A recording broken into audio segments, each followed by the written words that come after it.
Is Parliament a haunted house? Normally I have no time for such silly Halloween superstitions. It's just that some of my favorite snacks here in my Parliament Hill office have mysteriously been going missing. Look, for example, at my Oreo cookies. Now you see it, now you don't. Or come over here to take a look at my granola bar. Now you see it, now you don't. It turns out the culprit is not some phantom from politicians gone by. Instead, it is a far more deceptive, surreptitious, sneaky, and silent thief called inflation. Or more precisely, inflation's diabolical co-conspirator, shrinkflation.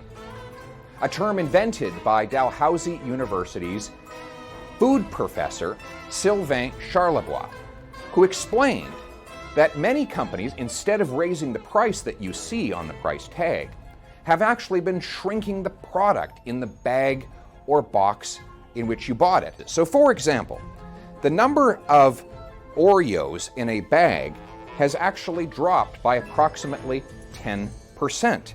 So where you once got the equivalent of 10 Oreos, now you only get 9 before shrinkflation, after. Or over here, looking again at my granola bars. You used to get 6 granola bars in a box, now you only get 5. Same is true of potato chips. In a bag of potato chips, you now have a reduction of 8%. Pre-shrinkflation, post-shrinkflation. And if you want to wash down all these delicious treats with a glass of evaporated milk, well, that too has reduced in volume. This is the pre-shrinkflation can of evaporated milk. This is the post-shrinkflation can. And whether you're getting less, paying more, some combination of the two, the reality is that inflation and shrinkflation are hitting your paycheck hard.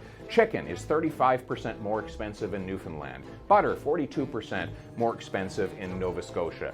Oranges, 17% more expensive in Quebec. Bacon, 19% more expensive in Ontario.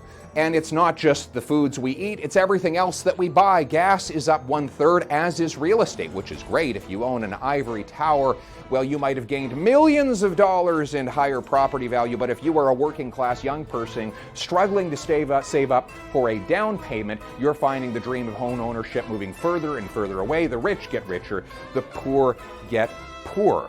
Now, what does this mean? It means that every single year people fall behind and the value of their dollar shrinks. Let's look at what shrinkflation would mean if it were to repeat itself over and over and over again. You'd go from this to this to this to this to this to this to this to this, and all you'd have left is this tiny little cookie at the bottom. Now, we can't say for sure if that's what's going to happen every year, but shrinkflation has a way of piling up. And what's happening here is not just that your food is shrinking, your paycheck is shrinking. If you have shrinkflation year after year, your paycheck goes from this to this to this to this, of course. So what is causing this inflation and shrinkflation? Well, everywhere and always the cause is the same. Too many dollars chasing too few goods and services. Now, how did that happen? Well, Justin Trudeau's run the biggest single deficit of any country across the G20 nations.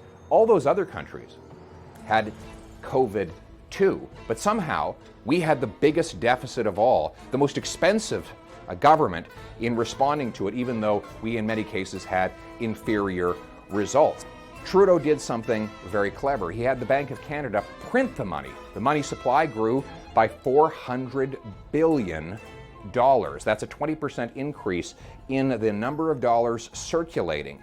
Those dollars chased after and bid up the price of the goods and services that we buy. Meanwhile, anti-business and anti-worker policies by this government have driven down the production of the goods and services money buys. In other words, more dollars chasing fewer goods and services. So what's the solution? Well, the solution is to do the exact opposite of what we are doing now.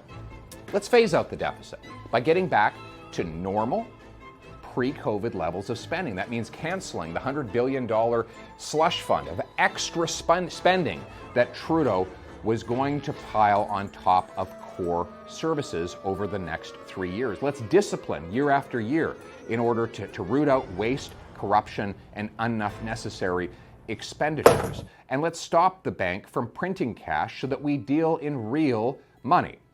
And on the other side, instead of creating cash, let's create more of what cash buys and unleash Canada's world-renowned, ethical, and clean oil and gas sector to generate more of the energy that heats our homes and fuels our transportation. Let's supply more food by getting off of the backs of our farmers, lowering their taxes and cutting their red tape so that they can produce more of the nutrients that we need for a healthy and happy life. Let's slowly but surely sell off 15% of the underutilized 37,000 federal buildings that could be converted into affordable housing for our young people on the market by private business. And let's incentivize our local governments to grant faster building permits so that we can have more housing construction to put roofs over the heads of our hard-working people.